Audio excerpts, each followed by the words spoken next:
कार्यक्रम के सम्मानित अध्यक्ष,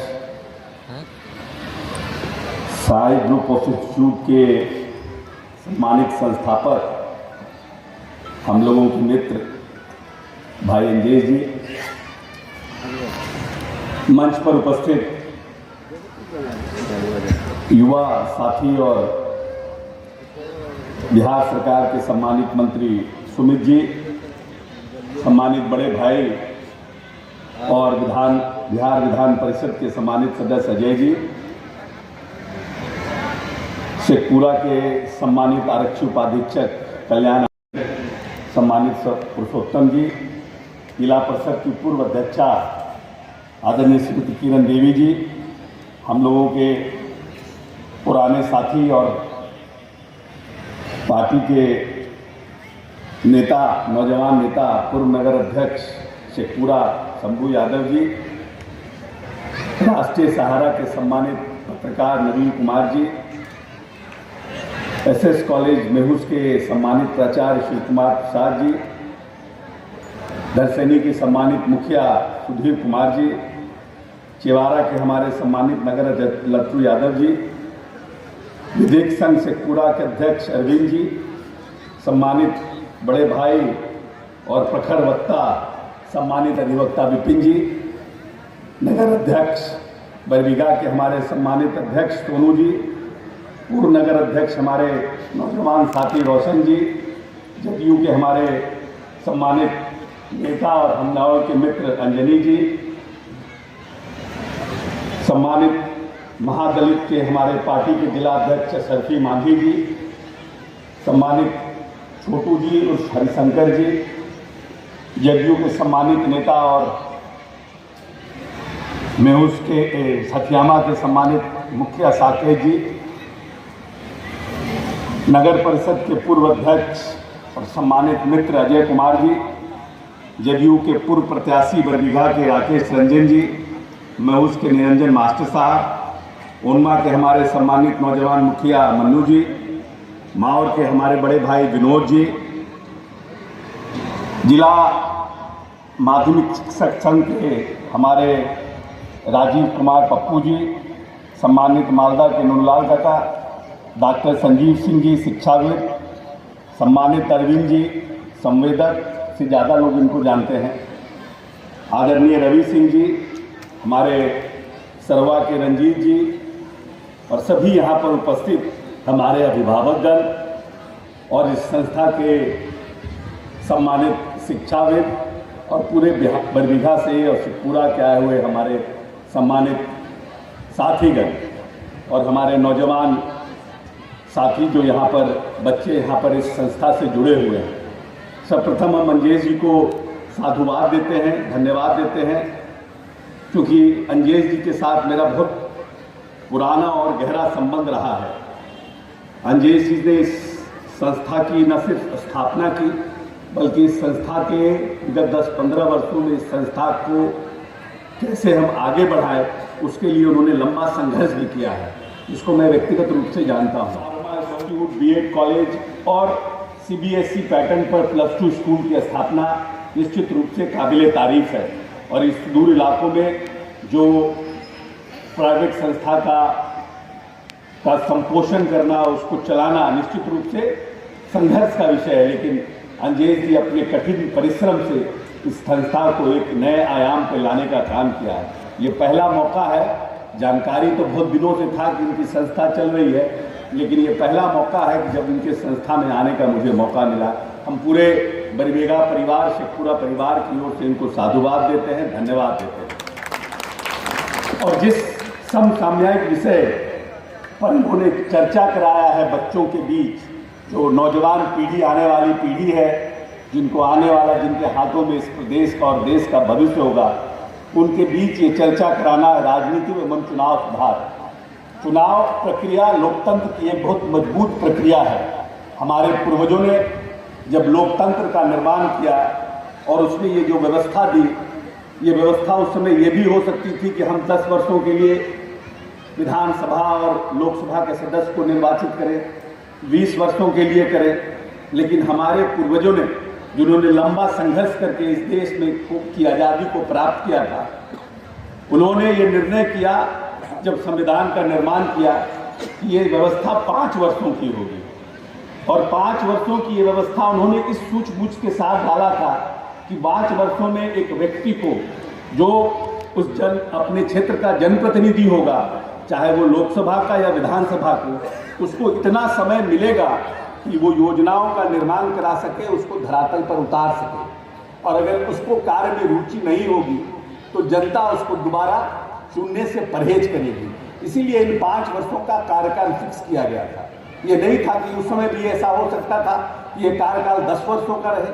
तब उस समय ये सोच आई थी कि अगर 10 वर्षों का कार्यकाल रहेगा तो हो सकता है कि नेता जो है वो जनप्रतिनिधि वो कॉम्प्लिसेंट हो जाए अपने क्षेत्र के कार्य के प्रति, क्योंकि जीतने के तुरंत बाद योजनाओं को अपने प्रदेश में लाना, उसका क्रियान्वयन कराना, फिर उसके प्रति सजग रहना, ये 5 वर्ष का कार्यकाल हमारे पूर्वजों ने माना कि ये एक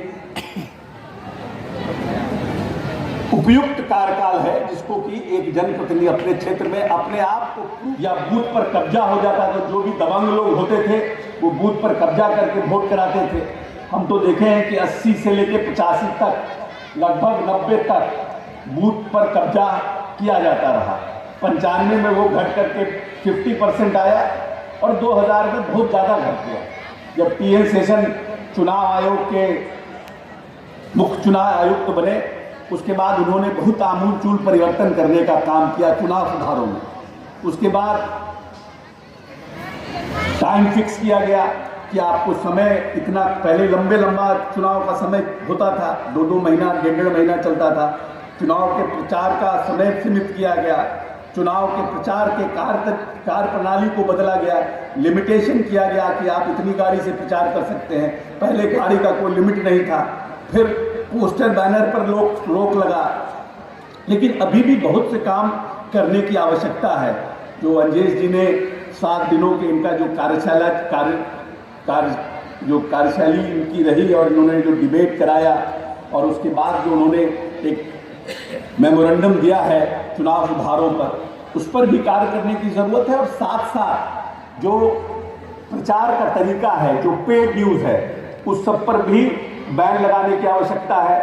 फिर जो सोशल मीडिया के माध्यम से दुष्प्रचार किया जाता है, उस पर भी बैन लगाने की आवश्यकता है। स्टेट स्पॉन्सर्ड इलेक्शन हो, इस पर चर्चा हो रही है कि सरकार द्वारा ही फाइनेंस किया जाए पूरे इलेक्शन को, और उसके बाद उस पर कैसे काम किया जाए। लेकिन ये सब चर्चा का विषय है, अभी इस पर बहस करने का है। पॉलिटिकल पार्टियों में जितने पार्टी हैं उसमें एकमतता लाने की आवश्यकता है, तब जाकर के। और चुनाव सुधार नियत प्रक्रिया है। आज चुनाव होगा, 5 साल के बाद उसमें फिर चुनाव कराए जाएंगे। अब पहले हमारे यहाँ पोस्टल बैलेट की परंपरा नहीं थी, पोस्टल बैलेट की परंपरा शुरू की गई। अब नए सिरे से जो है आप ऑनलाइन वोट का, जो पोस्टल बैलेट के बदले ऑनलाइन वोट की शुरुआत की जा रही है, जिससे ज़्यादा से ज़्यादा जो प्रदेश के बाहर लोग काम करते हैं, नौकरियों में हैं, उनका भी मत हम ले सकें। तो बहुत सी निरंतर जो चुनाव प्रक्रिया है उसमें सुधार निरंतर आवश्यकता है। लेकिन जो बात सुमित जी कह रहे थे कि मतदाताओं को भी, जो बड़े बड़े जो क्षेत्रों में जो मतदाता हैं, उनको भी ये देखना जरूरी है कि अभी भी हमारे समाज में डॉक्टर भी लोग अपने जात का खोजता है। ये नहीं देखता है कि बढ़िया डॉक्टर कौन है। अभी भी लोग अपने जात के डॉक्टर के यहाँ इलाज कराने जाता है, अपने जात का टीचर के यहाँ पढ़ने जाता है। तो निश्चित रूप से जनप्रतिनिधि भी अपने जात का खोजता है। या फिर अपने समाज में ये जागरूकता नहीं आएगी कि व्यक्ति कौन काम करने वाला है, किसी जात का है, किस पार्टी का है, उसको देखकर हम वोट करें। इसकी जब जागरूकता मतदाता में आएगी तो हम समझते हैं कि प्रक्रिया में अपने आप सुधार होगा। मतदाता भी अपने आप को जागरूक करने की जरूरत है, और साथ साथ जो जनप्रतिनिधि हैं उनको भी अपने मतदाताओं के प्रति सजग होने और उनकी जो कमिटमेंट होता है। अब देखिए, सुप्रीम कोर्ट ने एक नया रूल लाया है कि आप बहुत से जो आप कमिटमेंट्स करते हैं चुनाव के समय में, जो आपका ये आता है चुनाव के पहले जो आपका घोषणा पत्र आता है, जो जनता के बीच आप घोषणा पत्र लेके जाते हैं, तो ऐसी घोषणा पत्र नहीं हो। बहुत से लोग लुभावना घोषणा पत्र आते हैं कि हम सबको +2 करने वाले को लैपटॉप दे देंगे, हम इतना माफ़ कर देंगे, हम ये कर देंगे, वो कर। तो वैसे भी घोषणा पत्र नहीं आना चाहिए जिससे कि सरकार के बजटीय जो प्रावधान है और जो वित्तीय व्यवस्था है वो भी हमारा चरमराए। क्योंकि आने वाले समय में तो आप 5 साल के लिए आते हैं, अब आप 5 साल में अपने वित्तीय व्यवस्था को पूरी तरह से चरमरा दीजिएगा तो जो आने वाली जो सरकार आपकी 5 साल बाद की है वो सरकार फिर कैसे वित्तीय व्यवस्था को सुदृढ़ कर पाएगी। इन सब चीज़ों पर भी सुप्रीम कोर्ट ने कुछ टिप्पणियाँ की हैं। तो हम समझते हैं कि चुनाव सुधार के प्रति लोगों में जागरूकता लाना, किस तरह के चुनाव में जनप्रतिनिधि का चुनाव करना, इन सब पर जितनी ज़्यादा चर्चा होगी जो आने वाली पीढ़ी भी जागरूक होगी और लोगों में जनप्रतिनिधियों का चुनाव करने में उनको सजगता भी होगी, सुविधा भी होगी। और ये समसामयिक विषय है और इस पर तो घंटों चर्चा की जा सकती है। अभी बहुत से चुनाव सुधार की प्रक्रिया चल रही है, बहुत से चुनाव सुधार की प्रक्रिया को किया जाना है और सरकारें भी कर रही है। सुप्रीम कोर्ट भी इस पर इंटरवेंशन कर रहा है और सुप्रीम कोर्ट बार बार कह रहा है कि जो लोग राजनीति में जिनकी आपराधिक छवि है, अब आप देखिए ये भी एक चर्चा का विषय है कि हम एक चपरासी की नौकरी में हम मैट्रिक का आधारता चाहते हैं या +2 की आधारता चाहते हैं कि भाई अगर चपरासी की भी बहाली होगी तो कम से कम मैट्रिक या +2 चाहिए। लेकिन प्रदेश का MLA, मंत्री और MP जो बनता है उसके लिए आधारता नहीं है। तो कहीं ना कहीं उसमें भी शिक्षित होने की आवश्यकता है, उसमें भी कहीं ना कहीं आधारता होगा। जब हमारे पूर्वजों ने इसकी स्थापना की थी उन्होंने ये धारणा बनाई थी कि जो व्यक्ति समाज के बीच में रहता है और समाज के बीच में रह करके जो प्रैक्टिकल नॉलेज उसको प्राप्त करता है वो शिक्षा से ज़्यादा पाया था। उस समय शिक्षा की स्थिति उतनी मजबूत नहीं थी। सामाजिक लोग और जो आंदोलन से लोग आए थे, जो लोग आज़ादी की लड़ाई लड़ रहे थे, उन लोगों ने शिक्षा प्राप्त नहीं किया था। उस समय अंग्रेजों का राज था, बहुत लोगों को शिक्षा दी नहीं जाती थी। लेकिन अब आज़ादी के इतने साल बाद कहीं ना कहीं ये भी कहीं ना कहीं इनकॉर्पोरेट होना चाहिए कि जो शिक्षित लोग, जो पढ़ लिख करके लोग आए हैं, उनको भी शिक्षा में अगर MLA MP बनना है तो कम से कम ये आधारता होनी चाहिए। ये भी एक चर्चा का विषय आने वाले समय में होना चाहिए, मैं मानता हूँ। और इन्हीं चंद शब्दों के साथ हम सभी लोगों को धन्यवाद देते हैं। समय कम है और भी आगे हम लोगों को जाना है, लेकिन बरबीघा आज मैं जो कुछ भी हूँ, आज जहाँ भी पहुँचा हूँ, जितना भी जो भी हमारी जमा पूंजी है, इस राजनीतिक जीवन का सफर हमने इस बरबीघा के विधानसभा से शुरू किया था।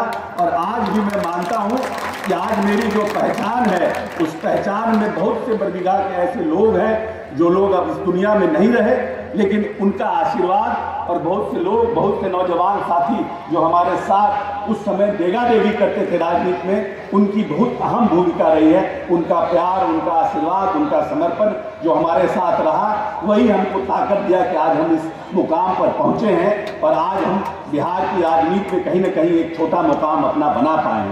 और हमारा पूरी तरह से हम बार बार कहते रहे हैं कि मेरा कमिटमेंट है कि हम कहीं भी रहें, पावर में नहीं रहें, लेकिन अब आपके आशीर्वाद से ऐसे जगह पर पहुंच गए हैं कि पावर में नहीं भी रहेंगे तो कम से कम बरबीघा के विकास करने के लायक हम सक्षम रहेंगे। और मैं ये आपको विश्वास दिलाता हूं कि बरबीघा के प्रति कुछ सालों में, क्योंकि 15 में जो चुनाव हुआ उस समय कांग्रेस के हम अध्यक्ष थे और हमने सुदर्शन जी को विधानसभा का टिकट दिया था और सुदर्शन जी को आपके आशीर्वाद और प्यार से जीते। आप जीत के विधानसभा भी गए। फिर 20 में जब हम जदयू में 17 में चले आए, फिर जदयू से उनको टिकट दिए, वो भी जदयू से भी जीत करके फिर विधानसभा गए। लेकिन जो हमारे लोग थे जिन्होंने चुनाव में बचपन से हमारे पिताजी के साथ, हमारे साथ जो लोग काम किए थे, उनको सम्मान मिलने में कहीं ना कहीं हमें लगा कि कठिनाई हो रही है और उन लोगों का मनोबल टूट रहा है।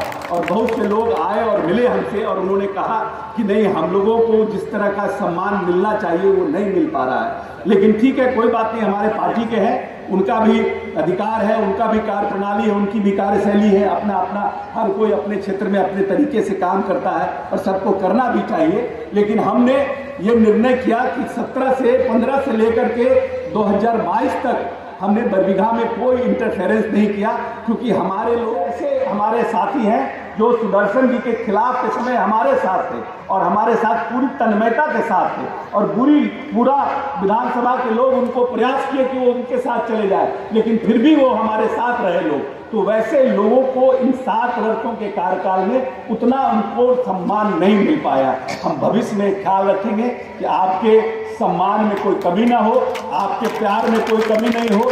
जिस तरह से सम्मान और प्यार आपने हमको देकर इतना ऊंचाई पर देने का काम किया है, उसी तरह से आपके प्रति भी मेरा समर्पण रहे, और बरबीघा के विकास के प्रति जो सक्रियता पहले थी, अब आने वाले समय में हम उस सक्रियता को बढ़ाएंगे। मेरा कोई न मेरे परिवार का कोई राजनीतिक या चुनाव लड़ने की मंशा नहीं है, लेकिन मेरा क्योंकि इस क्षेत्र से भावनात्मक लगाव है, हमारा अपने लोगों के प्रति जो समर्पण के साथ बहुत कठिनाइयों के बाद हम यहाँ पहुँचे हैं। लोगों को लगता है अशोक चौधरी बहुत बड़ा हो गया, लेकिन क्या कठिनाई बरबीघा में हमने झेला है, कैसे कैसे मुकदमे हमने झेले हैं, और उसके बाद संघर्ष करके जो साथी हमारे साथ खड़े रहे हैं, अगर उनका मनोबल टूटता है इस जगह पर रहने के बाद भी, तो ये उचित बात नहीं है। कोई भी राजनीतिक जिसमें कृतज्ञता होगी वो अपने पुराने साथियों के मान सम्मान के लिए लड़ाई जरूर लड़ेगा। इसलिए हम आपको आश्वस्त करना चाहते हैं कि हम आपके मान सम्मान के लिए और बरबीघा के विकास के लिए